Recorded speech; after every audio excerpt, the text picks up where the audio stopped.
Il règne ces derniers jours ici à Washington, mais surtout, je dirais, dans l'opinion publique américaine, donc partout à travers le pays, le sentiment de frustration que l'opinion peut éprouver lorsque l'Amérique perd des soldats. En temps normal, comme cela a déjà été le cas à plusieurs reprises pour le président en exercice, la Maison-Blanche est tenue de rendre des comptes, d'expliquer le contexte et le sens de ces pertes, comme le prévoit d'ailleurs la Constitution, bien sûr, mais également pour échapper aux reproches que l'opinion américaine pourrait légitimement formuler.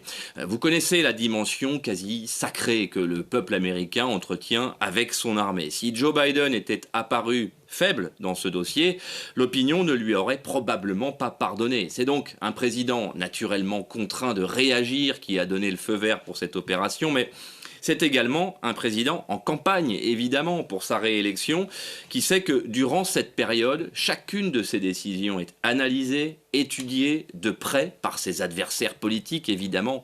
Joe Biden a donc beau promettre que le projet de l'Amérique n'est pas de déclencher une guerre avec l'Iran, comme vous l'avez rappelé très justement. Tous les éléments sont néanmoins réunis pour que les États-Unis ne parviennent peut-être pas à échapper à cette escalade qu'elle affirme pourtant redouter.